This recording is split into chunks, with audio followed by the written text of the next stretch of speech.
Shelby, just checking. I know we've still got a few minutes till 6:30, but I'm not seeing any attendees having joined yet. Are you? No, nobody yet. Okay. Well, hopefully they'll come in the next few minutes. And Okay. everybody, maybe we'll start a few minutes later if we're, looking to get our numbers up a bit. Thank you.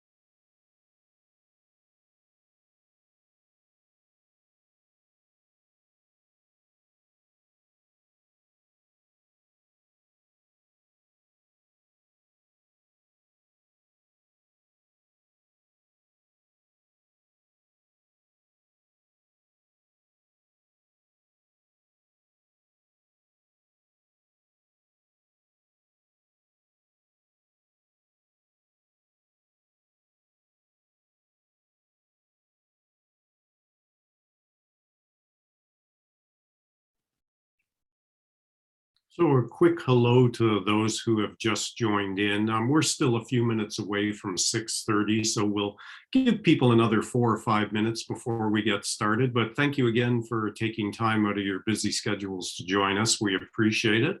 And again, we'll get started soon. Thank you.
So hello again, everyone. I know we're at 6:30. We were expecting somewhat more folks to join us than we're seeing at the moment.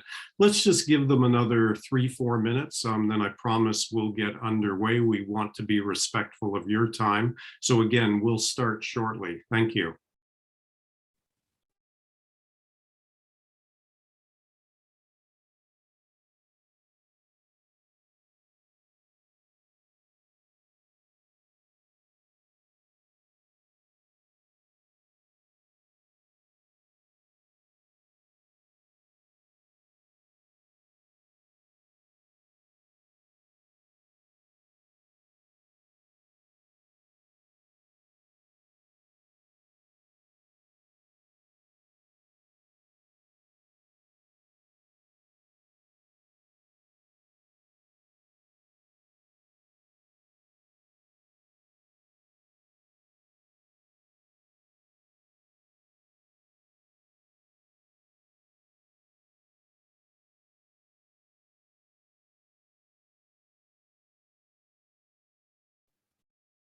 So I see a couple of others have just joined us. We're just going to give people another minute or two, and then we will get underway. Thank you for your patience.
Okay, why don't we get underway? We're not a huge group to begin the meeting, but hopefully some others will join us in progress. Let me begin by saying good evening, everyone, and welcome to this virtual meeting about the Town of Collingwood's updated draft water and wastewater capacity allocation policy and the related recommendations. And thank you so very much for taking time out of your busy schedules to join us. Again, I know there's a lot of things that compete for your time and your attention. Your interest in our topic, your interest in your community is much appreciated.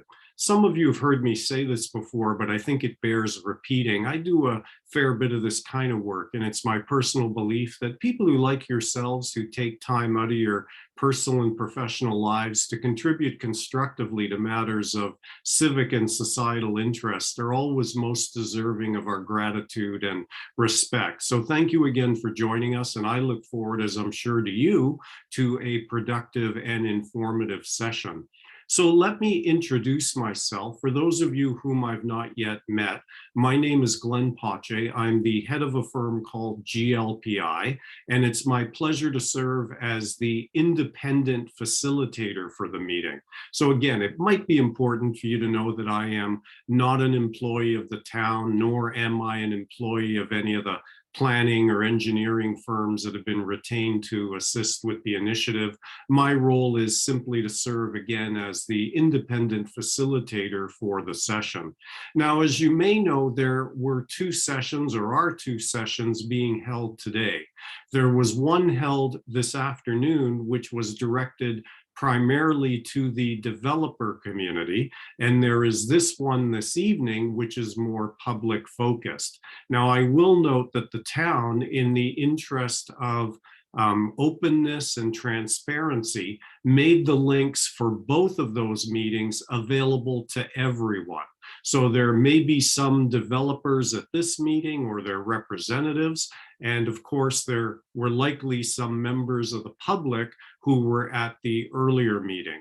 I'll just note to any members of the development community that may have joined us this evening that, again, this session is focused on informing the public about the proposed framework. Now, before we go any further, let me share a respectful land acknowledgement. For more than 15,000 years, the First Nations walked upon and cared for the lands we now call home. Anishinaabeg, Haudenosaunee, Ojibwe, and many others who were families, friends, and communities the way we are today. Now, the town of Collingwood acknowledges the Lake Simcoe Nottawasaga Treaty of 1818 and the relationship it establishes with the original inhabitants of Turtle Island. We acknowledge the reality of our shared history and the current contributions of Indigenous people within our community. And we seek to continue empowering expressions of pride amongst all of the diverse stakeholders in this area. And we seek to do better and to continue to recognize, learn, and grow in friendship and community, nation to nation. So let's talk a little bit about what it is that we are up to this evening. You'll hear more about this in a few minutes, but as I think everyone knows, the town had passed an interim control bylaw that put a pause on certain development pending the creation of a framework for allocating water and wastewater capacity. And a draft framework and related recommendations was made available in November of 2021. And the development community and the public and other stakeholders were all invited to comment on it. And sessions like this one were conducted. There were a number of comments and questions about that draft framework. And given what was heard, the framework has been further updated and been further advanced. And today is about sharing that updated servicing capacity allocation policy and getting further feedback on it. And there'll be an opportunity to ask questions of factor clarification. There'll be an opportunity for you to share your comments and observations about the framework. There'll be an opportunity to answer some of the questions that the team would like to put to you. So in essence, this session is focused on information sharing. Now, more specifically in terms of our agenda, and this replicates what we did in the afternoon, there's nothing really substantively different between the two meetings. We'll first hear from the town of Collingwood, from a staff member who will provide a few words of welcome and some additional context. Next, we'll move to an overview presentation by Meridian Planning Consultants. They are the lead firm assisting the town with the study, and that presentation will speak to a number of things. They'll provide a little bit of background to the initiative, some of the steps that have led to this point in the process. We'll hear about the purpose and the context associated with the allocation policy and what's covered and not covered by it. We'll hear, and this is really the focus of tonight, we'll hear about the key proposed changes to the allocation policy and their implications. And we'll close out by talking about next steps and where things go from here. And again, following the presentation, we will open things up to questions of factor clarification and/or any comments or observations that you might want to share on what's being proposed. Please do note, though, that we are not, I repeat, we are not addressing individual site or property specific questions this evening. Those are better dealt with through other forms and through other means. And then again, we'll conclude tonight after we've had that overview presentation and the discussion. We'll conclude with any observations from town staff. They'll also give us a quick recap of next steps and how you can continue to be involved. And then we'll have a formal closing and an adjournment. And we'll look to wrap things up by no later than 8 o'clock. I'm not even sure if we'll go that long. It really depends on the nature of the discussion. A couple of quick process related items. First, I will note that this meeting is being recorded. And that's being done for a couple of reasons. One is to potentially make it available, the session content available to those who were unable to join us tonight. And also, of course, to have a record of the proceedings. And I mentioned that we're looking to hear from participants later in the session, depending on the number of people who are interested in sharing their thoughts. Or, perhaps you're not interested in sharing your thoughts this evening, but would like to give things a more considered response. There are other opportunities beyond tonight to do so. So if we don't get to everyone, or you prefer, again, to give this some more considered thought, you have the option to, for example, visit engage.collingwood.ca. Again, that's engage.collingwood.ca. You can access study-related information there. You can share comments. You can also send them by email to planning@collingwood.ca. Again, that's planning@collingwood.ca. And of course, written comments will be accepted, I believe, up until February 21st. So that gives you a little bit of time, again, to think more about the subject matter. And lastly, and I don't know if I need to say this, but I know that the good people of Collingwood are interested in having a robust and respectful conversation. And I know that the mayor and council feel very strongly about the importance of civility and respectful dialogue. And that's how we will operate this evening, on that basis. And again, I know all of you want the same thing. By the way, I understand that we may have some of our esteemed elected officials and some other senior staff from the town of Collingwood joining us this evening. I'm very pleased to have you join us. Thank you for doing so. I know that they will be keen listeners to the conversation. So welcome to all. And again, thank you for your interest in the initiative. I'll say more about the nature of this Zoom webinar a little bit later and how you can participate when we get to that point in the agenda where we're opening things up to comments, questions, and so forth. But as mentioned, we'll begin by hearing from town staff, who will share a few words of welcome and some additional context. And to that end, it's my pleasure to hand things over to Summer Valentine. If you don't know Summer, she is the town's Director of Planning, Building, and Economic Development. Summer, over to you. Thank you, Glenn. And on behalf of the study team and the staff present today, I'd like to welcome our participants to the second round of engagement on the draft servicing capacity allocation policy being prepared for the town of Collingwood. Thank you again for sharing your time with us this evening. We recognize your time is precious, and your continued interest, participation, and feedback in this project has been of great value to the study team. And if you're new to this discussion, we're happy to have you with us, and we look forward to hearing your thoughts. The primary purpose of the session tonight is to review and receive comments on changes to the proposed policy, which is one of 3 products being recommended through the Land Use Planning Policy Study. Now, that study was initiated by Council last summer after the interim control bylaw was passed. And the intended outcome of the study will be a servicing capacity allocation framework for the town. The policy that we're presenting tonight will be an important part of that proposed framework. And just as a reminder, this policy and the overall framework will address both water and wastewater capacity, and it will help to determine how it is allocated to developments in a way that would support a complete and healthy community. The lead consultant on the study team will be taking us through the details of the updated draft policy. And again, for those new to the conversation, he will be providing some background and context of the overall wider project.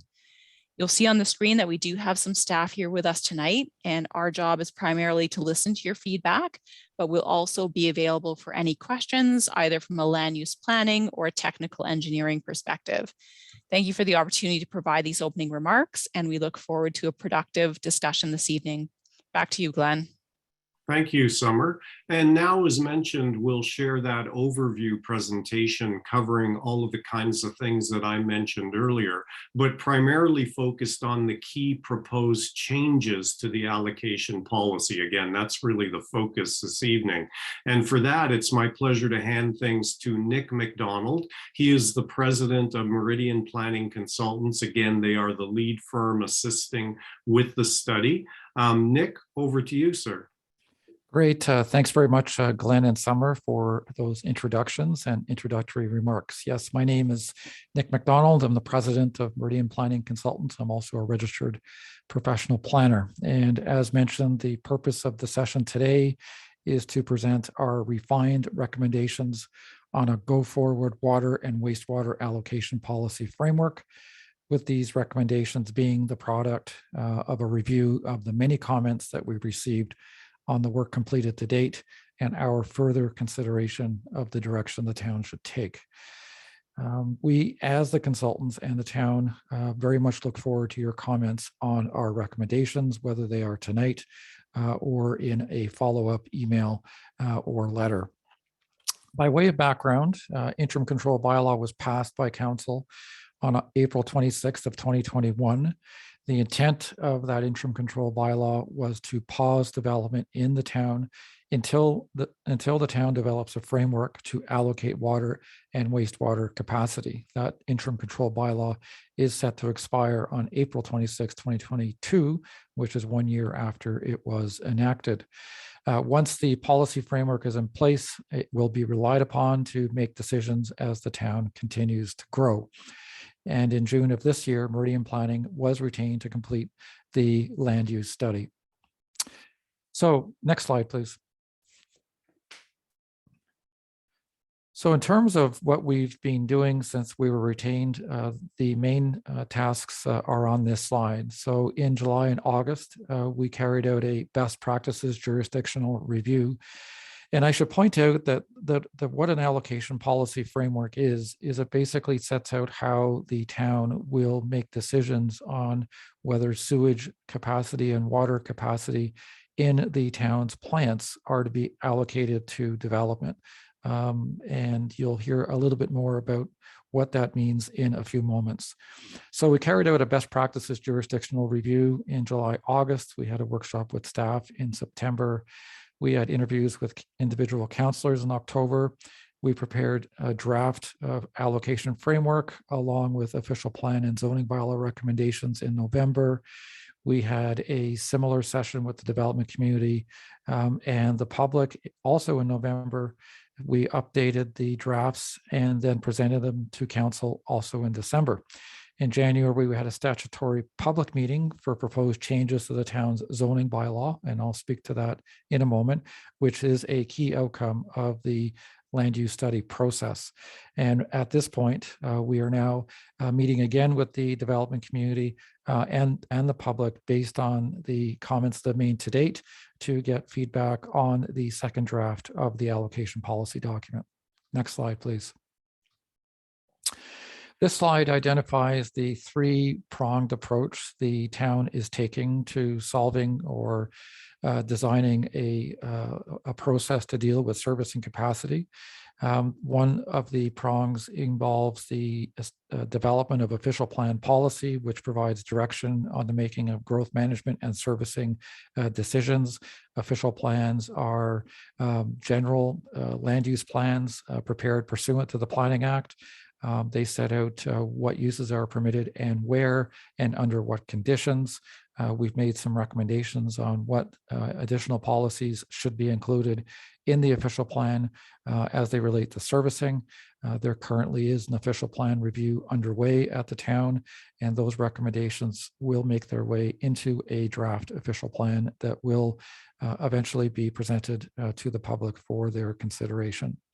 The second component of the approach we're taking deals with the zoning bylaw itself, and we have recommended that a zoning bylaw amendment be enacted by town council, which essentially indicates that no development requiring a building permit in the town shall proceed unless there is confirmation of adequate wastewater and water capacity in the town's systems. Public meeting was held on that zoning bylaw amendment on January 24th, and it is anticipated the council will be in a position to enact that zoning bylaw amendment in the coming weeks. So the third prong, which is what we're talking about today, is the allocation policy framework itself, which will be a non-statutory council endorsed policy document that we hope to finalize in the next couple of months. Next slide. So in terms of the intent of the recommended allocation policy, firstly, it is to ensure that capacity is allocated in a sustainable, transparent, and orderly manner, meaning, of course, that resources should be used wisely. The process of allocation is known up front, and with orderly development, of course, being the product. A further intent is to prioritize allocation to those projects that provide the greatest benefit to the town. And you will hear a little bit more about how we're going to do this through a proposed merit-based system to allocating capacity, which I'll come back to in a moment. Lastly, a further intent is to establish a process that clearly identifies when and for how long allocation is given, with the goal, of course, being the addition and fairness and predictability to the process of capacity allocation. Once the policy has been approved by council, it will affect all future decisions on development, and I'll explain what type of development will be subject to the policy. And it will also apply to those that have received interim control bylaw exemptions, but which have not proceeded to construction. It is recognized in this regard that a number of requests have been received from those who do have those exemptions currently, that we extend those exemptions forward so that they don't lose that ability to build in accordance with the initial exemptions that they received. We are open to considering that in our final recommendations and look forward to any comments that folks may have on that point. Next slide. So in terms of what's in the recommended allocation policy, it identifies what development is and is not subject to the policy. And of course, this is key to understanding what development can proceed without having to apply it. It deals with when allocation is given and when it'll expire. In other words, at what point in the planning process, which often involves many decision points, should allocation be given. It deals with existing approvals, and there are a number of them in the town. It identifies the criteria that will be relied upon to make decisions, with this being a key element of the policy. It deals with how allocation will be monitored and tracked to make sure, of course, that the allocation is being used wisely and it is never overgiven, if I can put it that way.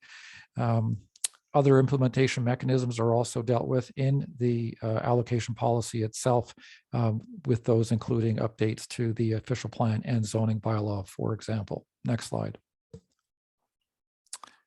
So based on a review of the comments made at the session and in writing, it continues to be our opinion and recommendation that a merit-based approach be utilized by the town going forward, because we believe that only those developments that provide the greatest benefit to the town should be proceeding, particularly when there are supply issues as there are now. However, we also believe in clarity, both in intent and in implementation. And for this reason, we've made a number of changes that are designed to improve the allocation policy document. And so for the balance of this presentation, I'll go through the more significant changes with you, while also identifying what the allocation policy is all about. So firstly, the previous iteration of the allocation policy did not include definitions, and it was clear based on the comments made that some were needed to help with implementation. So we've added definitions for additional residential unit, which is another way of saying secondary suite, secondary suite, accessory apartment, basement apartment. Those are all considered to be additional residential units. We've also included a definition of affordable housing and low and moderate income households, so that there's some clarity on what affordable housing means in the context of the town of Collingwood. We've included definitions of allocation and allocation policy for clarity. And then we've included a number of technical terms that basically deal with how capacity is actually counted and how that is dealt with, committed and uncommitted through the process. These definitions have been are based on provincial guidelines, and of course provide clarity on how capacity is to be measured going forward. Next slide, please. We've included a definition of limited capacity, and this is a scenario that will apply for the next 2 to 3 years while the water treatment plant is being upgraded. And limited capacity in this context means 80% of design capacity. And this circumstance or scenario will apply in the short term, or if in the future there are capacity restrictions at play. We've included a definition of single dwelling unit, SDU for short. Unfortunately, we work with lots of acronyms, and this is one of them. And SDUs are a unit of measurement and is how the town measures capacity when considering whether it should be given or not. We've also included a definition of shovel-ready to provide direction on interpretation. Basically, shovel-ready development is development that we think can occur within 6 months. This is important because later you'll hear that there is a criteria on shovel readiness, and you get points if you're able to build more quickly. We've included a new section A3 within the allocation policy to make it clear that it only applies in the urban serviced areas of the town and not in the rural parts of the town where private services such as septic systems and wells are permitted. We've also included a new section on how capacity is determined and by whom. And in this regard, this means that the Environmental Services Division would be responsible for identifying the uncommitted hydraulic reserve capacity, converting the amount of that capacity to SDU equivalents for the purposes of administering the policy, and then lastly, establishing the amount of capacity and SDU equivalents on a semi-annual basis for the purposes of administering and implementing the allocation policy. All of these things are obviously very important because in determining how much to allocate, you need to know how much there is and how much is being taken up. We've simplified what development is subject to the allocation policy in this recent iteration, and this is in section A5. And very simply, any development where an extension and or the provision of new water and or wastewater infrastructure is required would be subject to the policy. If there is an application to create new lots or units through the plan of subdivision, vacant land condominium description, or consent to sever, or part lot control processes. These are all Planning Act processes that require that applications be submitted and decisions made by council or its designate. Any development, residential, industrial, commercial, and institutional that requires an official plan change or a zoning bylaw change and or site plan approval, unless of course it's exempt. And then of course, any development requiring a building permit only, unless of course it is exempt again. And examples of development requiring building permit only would be those developments that have already received site plan approval, but which have not been implemented or constructed, or existing vacant lots of record in the town. The revisions also simplify what development is not subject to the policy. And in this regard, that includes up to 2 additional residential units on a property if permitted by zoning. So that means that anyone wishing to develop a basement apartment or secondary suite can do so without being subject to this policy, provided, of course, that the zoning bylaw provisions regarding these types of uses are met, and those provisions deal with such things as minimum lot area and minimum frontage, for example. We've also added up to up to 2 additional residential units on a commercial property. As well as not being subject to the allocation policy. This was a request made and we've considered it, and it certainly makes some sense. So we've included that as an exemption. If a lot addition application is made that doesn't result in a new developable lot, that would also not be subject to the policy. And then of course, any change in use that doesn't result in an increase in the need for services. So for example, a use within an existing plaza is going from one type of use to another, and there is no prospect of there being any change in the amount of sewage flows or water usage, which of course would have to be clarified or confirmed by a professional engineer. And if that was the case, they would also be exempted. Minor development is also exempted. And when I say minor development, that means renovations, restorations, rebuildings, and accessory buildings. These are the types of exemptions that are currently in place in the interim control bylaw. Next slide, please. So the policies have also been clarified to indicate that all development would be subject to the allocation policies, except those that have received exemptions, but from the interim control bylaw, but which have not obtained a building permit. We note that some folks think that the allocation policy should not apply beyond 2026, but we believe that it should because it is good planning and makes sense to have a process in place to make decisions on capacity. We retain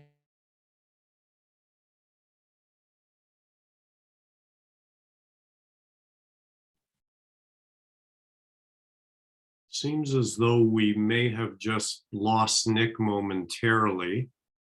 Summer, you're not hearing Nick, are you?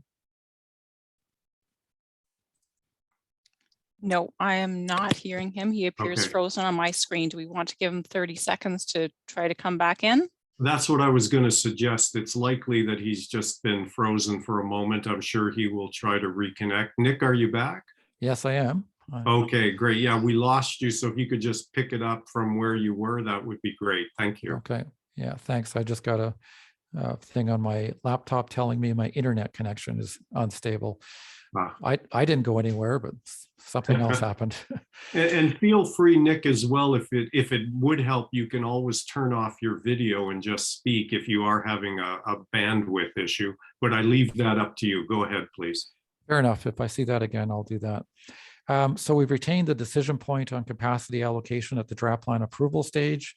So for those who wonder what that may mean, when new subdivisions are created, there is an initial approval given, which is called draft plan approval.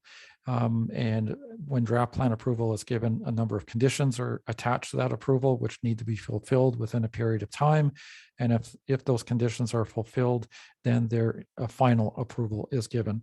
So essentially, the allocation policy indicates that decisions on allocation will be made when draft plan approval is given. The capacity commitment has also been extended from 24 to 36 months to match the Planning Act and what it says about draft approving plans of a subdivision. We've also increased the threshold for requiring phasing from 100 to 250 STUs, with each phase generally not being more than 100 STUs. We also think that there may be a need to phase allocation as well for smaller developments, depending on context. And lastly, on this slide anyways, rather than review the status of each existing draft plan approval as was originally proposed, we've made a revision to indicate that the conditions that currently apply would be amended to indicate that capacity will be considered at the registration or final approval, consistent with extensions to draft plan approval addressed already during the period of time that the ICBL has been in place. Next slide. So where a Planning Act application is not required, and examples of that, as mentioned, are those developments that have received site plan approval and they only require a building permit to implement, to construct a development, or a vacant lot of record that has zoning in place and doesn't require a Planning Act approval. The allocation policy says that a yearly reserve would be held for these types of development. We haven't identified what that yearly reserve is as of yet, but we will be doing so, and we will be looking for any comments on that going forward. With respect to the merit-based criteria, before I get into some of the changes we've made to that section, a key element of the allocation policy is the criteria under which decisions are made to actually allocate the policy. Up until now, what I've talked about is what is subject to the policy and when the allocation is given. But in terms of how it is actually given, we've created a series of criteria that are intended to be reviewed in concert with the proposed development. And based on the scores received when those criteria are reviewed, decisions are made on whether allocation should be given or not. The score is 100 for residential development. And in the previous iteration of the policy, we indicated that developments would need to receive a minimum score of 75% to be able to be considered. And we determined based on a number of comments that it is difficult in many cases to actually achieve 75%. So we've reduced that target, we've reduced that minimum threshold to 50%, but we've included an aspirational target of 75% in the policy. So in other words, we'd like all developers to do their best to meet all criteria where the context allows them to do so.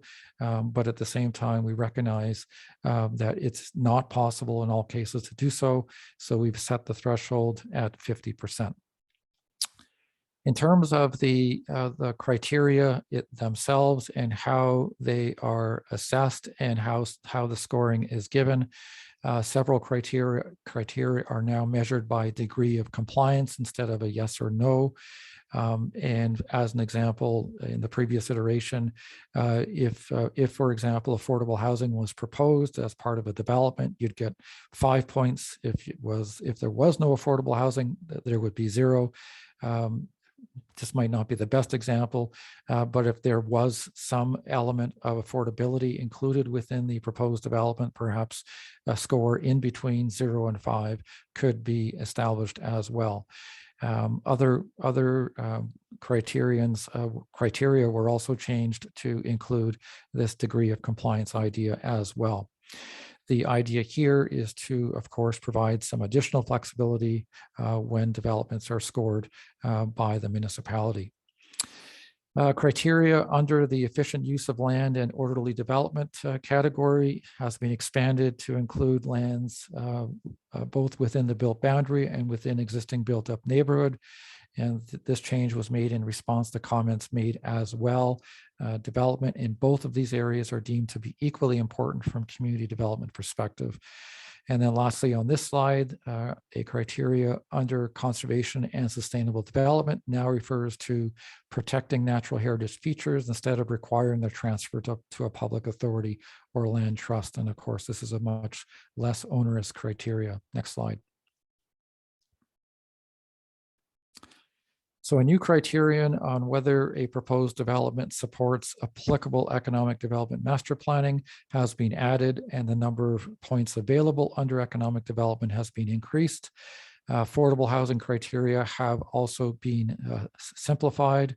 We've included new criteria in the community impacts benefits category that deal with compliance with the Heritage District Plan, whether the development has a neutral or positive financial impact on the town, and whether it conforms to urban design guidelines and policies.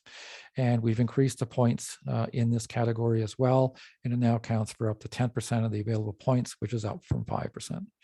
So in terms of the buckets of merit-based criteria that are in the policy document, we have a few, and they include efficient use of land and orderly development, and about 20% of the points are assigned to that category. Conservation and sustainable development similarly get 20 points. Infrastructure and public facilities get 10 points. Economic development was 10 points, but it's now 5% for residential and 15% for non-residential. Attainable housing is 20 points, and that's remaining the same. Community impacts and benefits, we've increased the points available under that category to 10%, and timing and development is reduced slightly from 15 to 10%. Certainly happy to take any questions on any of those if there is a need to understand the merit-based criteria in any more detail. We've also included a total capacity allocation threshold for when capacity is limited. This means, firstly, of course, that no more allocation than available can ever be given. And secondly, that Collingwood Environmental Services Department can select something less than capacity to provide a buffer in the interim and as the water plant is being expanded. Next slide. So in terms of next steps, I know there's lots of information in this slide deck, and we're certainly happy to answer any questions on anything that you've heard. The window for written submissions after today is February 21st of this year. Following that, we will review all submissions and comments made this evening, and of course the ones made this afternoon, and we'll make revisions as appropriate to the policy document, and that'll happen in late February. We'll meet with council in March or April to present the revised policy. And then while all of this is going on, staff will continue to prepare for the implementation of this policy, which is expected to begin in earnest by the end of April, early May. That, Glenn, is my presentation. Back to you. Great. Thank you very much, Nick, for the very informative overview and the sharing of that important information. So we've heard from the town, we've heard from their planning consultant who's assisting them with this project. As mentioned, now it's time to hear from you, the participants in the meeting.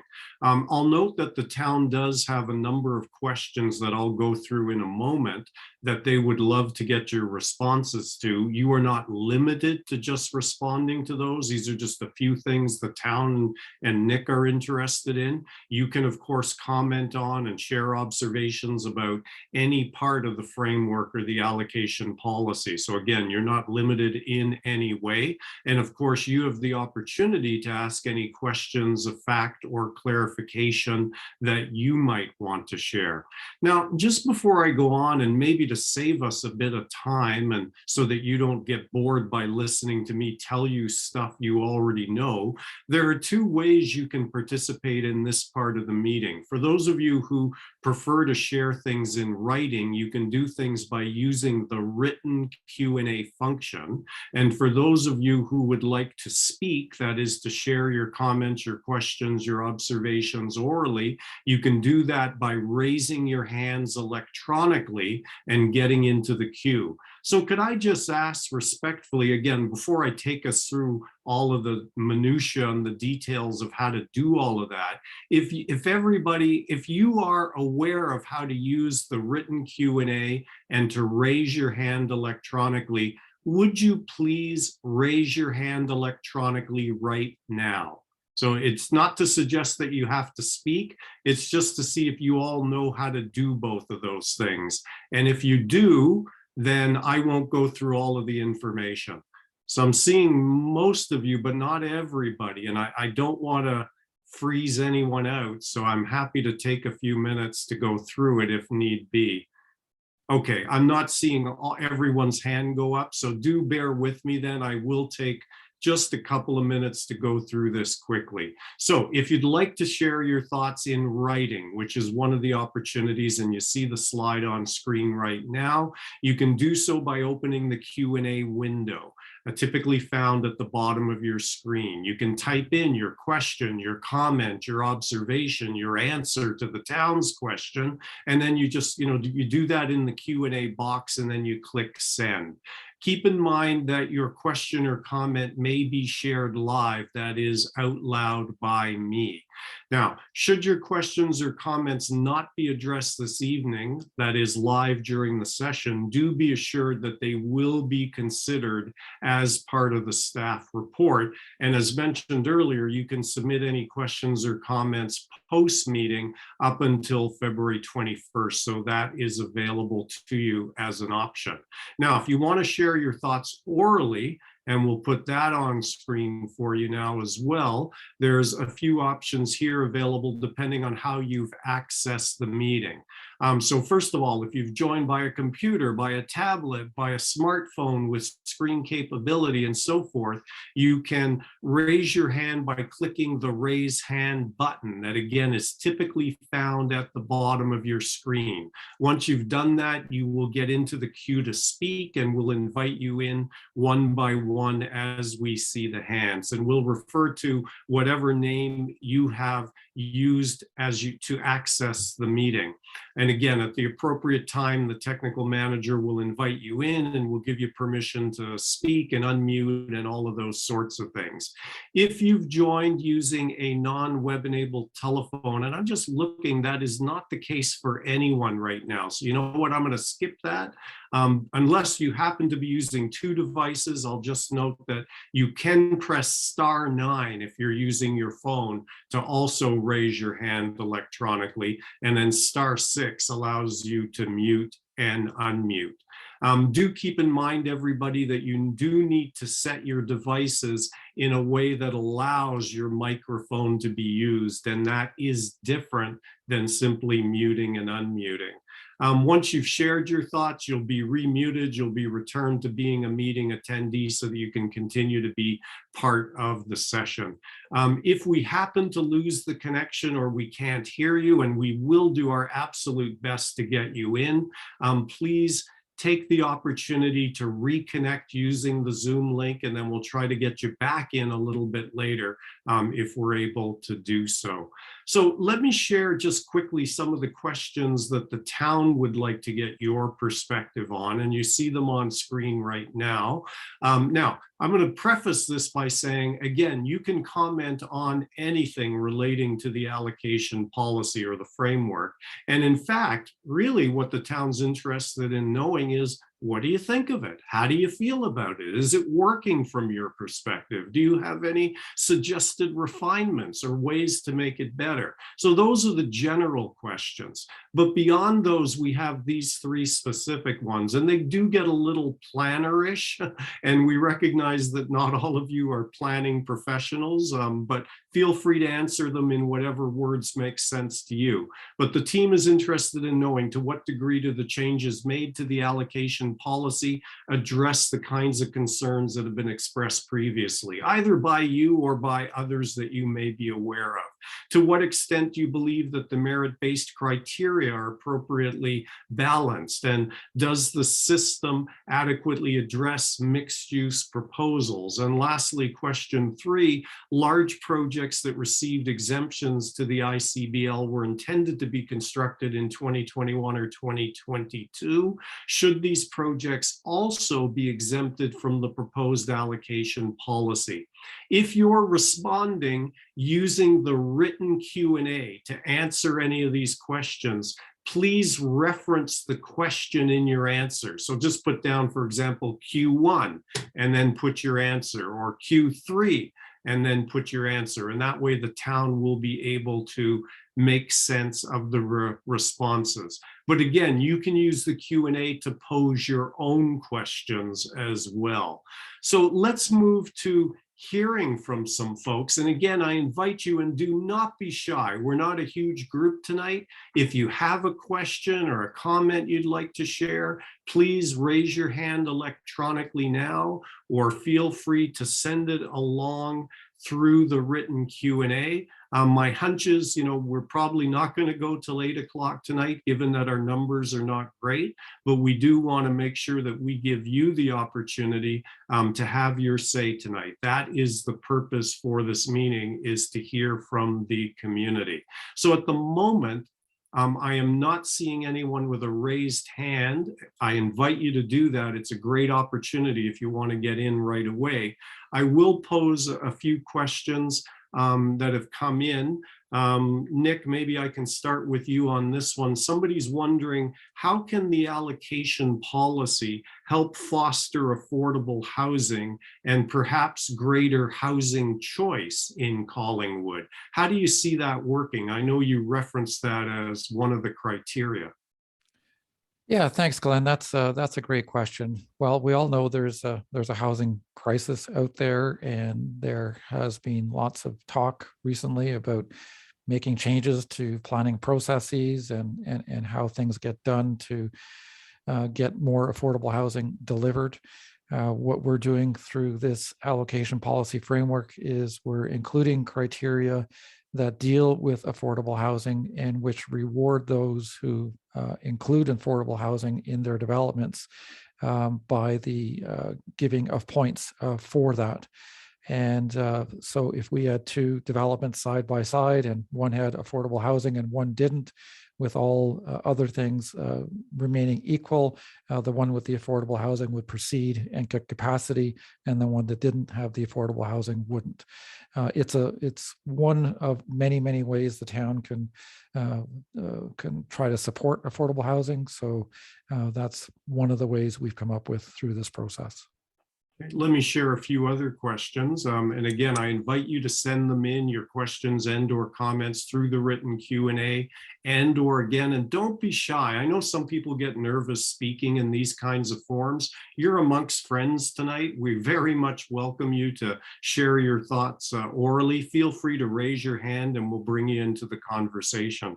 But another question, Nick, if everything went well and expeditiously, when do you imagine, and I know you can't say with any certainty because there's a process to go through here, but when do you imagine that the policy would become operational? Do you have a rough time frame in mind?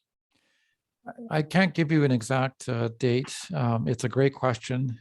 As I mentioned earlier in the presentation, the interim control bylaw expires on April 26th of this year. Ideally, the policy framework, the policy framework we're talking about tonight should be in place when that ICBL expires so that it could be relied upon to make decisions going forward. And we've had some people, oh, actually the question just disappeared, but in essence, they were saying that they're not overly familiar with the detail of the framework and would like to have a greater look at it prior to providing answers to the questions that the town has posed. In other words, to give it a more considered response once they're more familiar with the detail. Maybe I can invite Summer or someone else. How could somebody access the detail in the proposed framework and in the allocation policy? And I don't mean necessarily right now, but even post-meeting. Summer, go ahead, please. Thank you, Glenn. And I apologize. It may have been me that made the question disappear because I did put the link for the individual in the typed answer. So that may have then caused the question to disappear, and I apologize for that. But there's a couple of ways that you can access more information, including the detailed policy, as well as a number of background documents, and look at some of the other prongs to the framework that Nick mentioned earlier in his presentation. Probably the easiest is to go to Engage Collingwood. If you just type that into your Google browser, you will see the options of a number of different projects being undertaken by the town, and you can select the one that's associated with the interim control bylaw. And there's a number of helpful links there.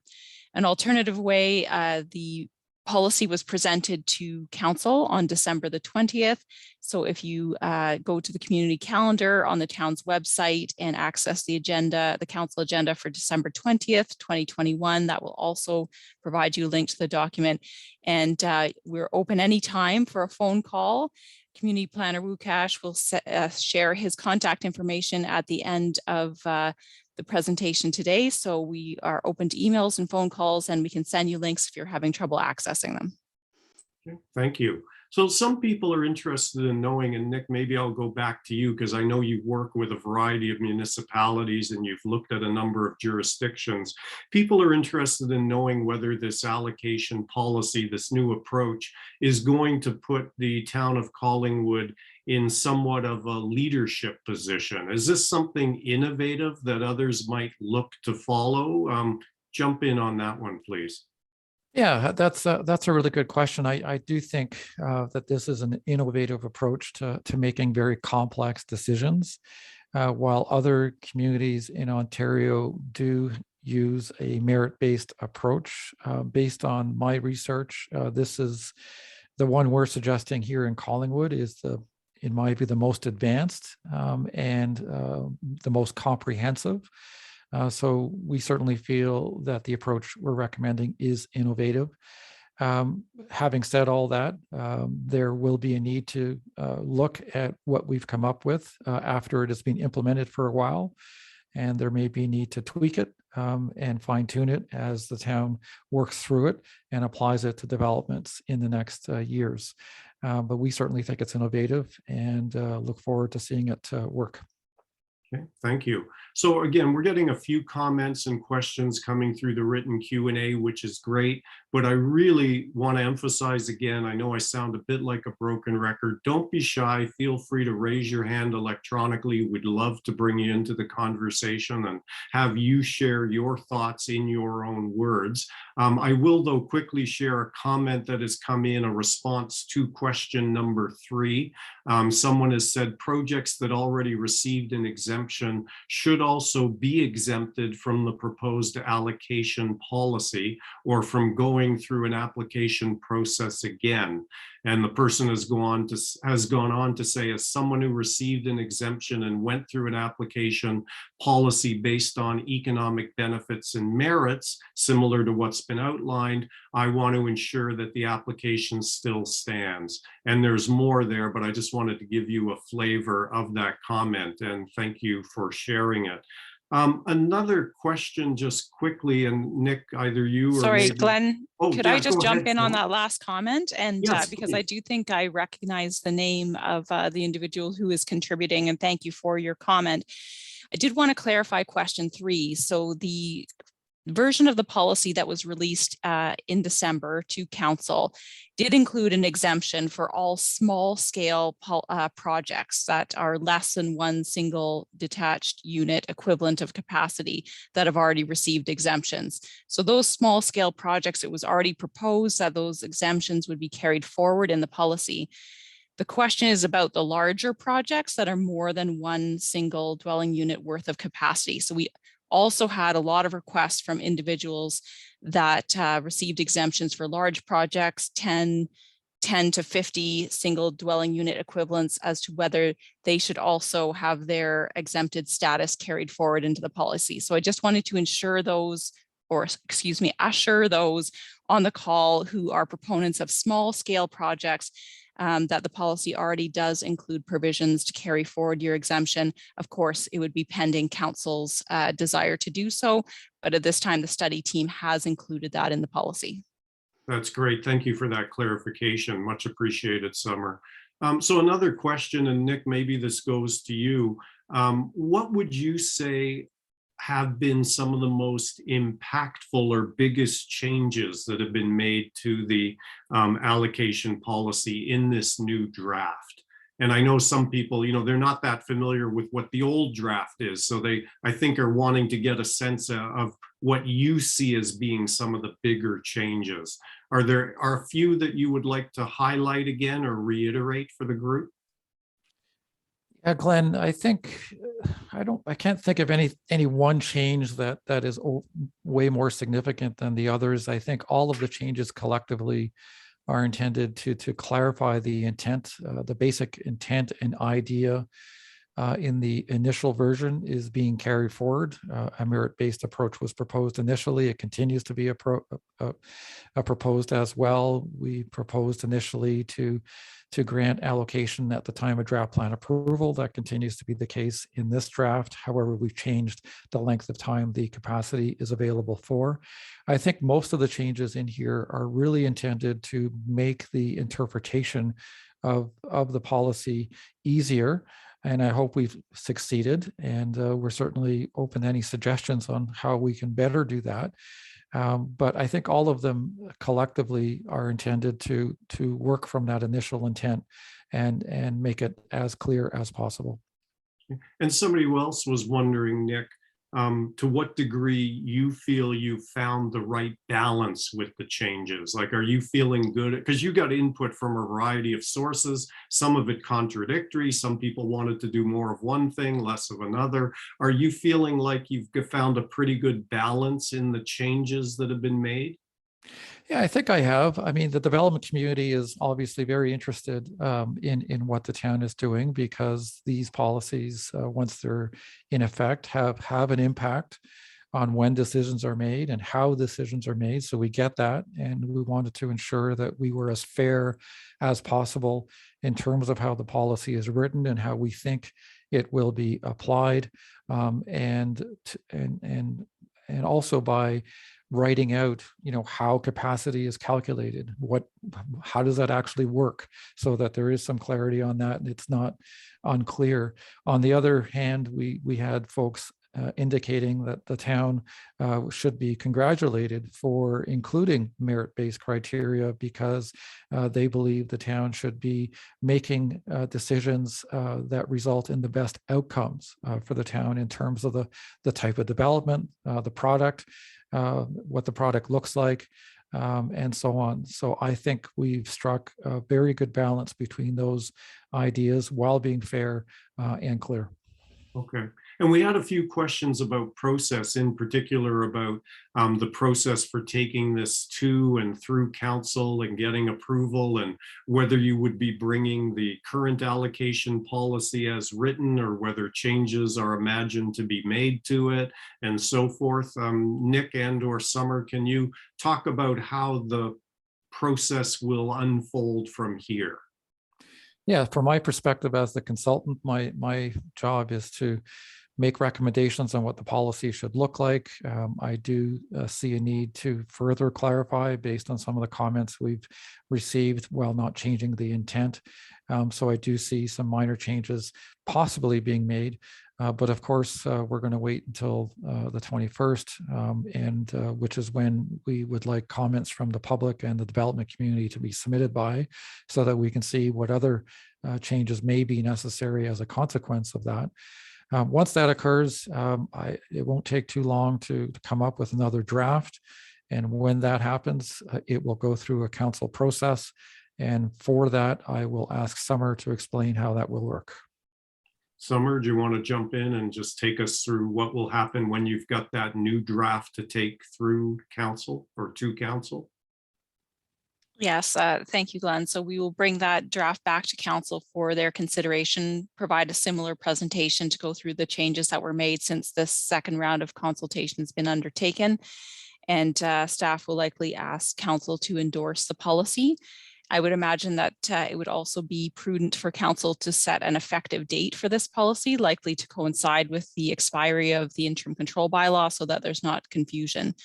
So that's how it's intended to go forward. And I would encourage everyone to check or sign up for updates through the Engage page, which Glenn and I mentioned earlier, because that's where significant and key dates will be posted. So it's a little difficult to say with any type of definity at this time what date we'll be taking this back to council, because it depends on how many comments we receive and how challenging those may be to address. And we want to ensure that we have the opportunity to read and respond to all the comments that we do collect over the coming week. So I would encourage you to continue to check that page or check in with staff, but our target dates to return to council is ideally in March and the worst case early April. Okay, thank you. So I'm going to ask one more written question that came in writing rather, but this is sort of a last call. If anybody is hoping to, is planning to, speak this evening, last call, last opportunity, please do raise your hand electronically. We'd be happy to get you into the conversation. Otherwise, we will be wrapping up, in the next 5 or 10 minutes. But another question, and this is probably getting a bit ahead of things, but Summer, I don't know if you can speak to this yet, or maybe just let us know that plans are underway, but somebody was wondering how the final policy, once it is approved, would be communicated town-wide to residents, to developers, to others, or is it premature to be talking about how you'll be getting the word out at this point? No, Glenn, I don't think it's premature at this time. I think we would use similar communication channels as we have throughout this project. So we have used the Engage page as mentioned. We do have a development community newsletter, which even if you're not a member of the development community and you just have an interest in development in the town of Collingwood, you can sign up to be part of that newsletter and receive updates straight to your email inbox. We've used traditional print media as well as social media and the town's website and departmental updates at community and council cycles, all together to help us get the word out about this project. So similar communication channels will be used once the policy is approved by council. Great, thank you. So again, I am not seeing any raised hands at this point. I'm going to check in with community planner Nathan Wukash. I believe we have addressed all of the comments and questions that have come in through the written Q&A, but can you confirm that for us, Nathan, before we reiterate next? Oh, I see something else has just come in. Let me raise that and bring it to the team. Somebody is wondering how will this allocation policy relate to amending the official plan? So what's the connection between the two? Nick or Summer, who's best to take that one on? And the related question is, are they related? Do they speak to one another formally or informally? Nick or Summer, go ahead. Yeah, so we have made recommendations to the town on updates to the official plan to establish a close connection between the making of decisions on development and the making of decisions on whether capacity should be allocated to that development. Those recommendations are now with the town. The town is currently working on a draft of the official plan, and I'll ask Summer to provide an update on that process and when documents are available to review. But every official plan in Ontario contains policies on these types of things, and we're suggesting that Collingwood's set of policies be enhanced and that it reflect the proposal to actually have an allocation policy document like the one we're talking about today, sitting outside of the official plan to provide guidance. Summer, on process? Thank you, Nick. So as mentioned, we do have an official plan update ongoing at the moment, and the consultant is working on putting the final touches on the first draft. Again, through the Collingwood Engage page, there is a landing page specifically for the official plan update. So you can check there or sign up again through Engage for updates on when that will be released. A similar type of media blitz will happen when that document becomes available to the public as well, because we will be moving from the policy writing phase into a public consultation phase, and there'll be a number of opportunities for the public to weigh in. The only other component that I did want to mention in addition to Nick's comments is this proposed policy that we've been talking about tonight is a council approved document. It is referenced in the official plan, but it sits outside the official plan. And there's a reason for that. And it's because it has quite a lot of detail in it about the how capacity is allocated, when and under which circumstances. And those are all divided by Planning Act application type or other circumstances. So it does provide council with the flexibility to react more quickly. So if something changes on the capacity front, such as if the engineering and public works group is proceeding with upgrades to the plant and more capacity becomes available, there may be changes that are required to the policy. Or if we find after 6 months or a year, there's something in the policy that's not working well or not working as intended, that gives us the opportunity to go back in and suggest amendments to council that they may wish to consider without having to amend the official plan at the same time. So there is a reason that this more detailed document sits outside of the official plan, but is referenced within that document. Great, thank you. So again, thank you everyone for the questions, the comments, the observations. Nathan, I invited you in. Are you seeing anything that we have not covered yet before we move on? Thank you, Glenn. No, it looks like we've covered all the questions so far that have been raised by our participants. So thank you for your feedback. We appreciate it.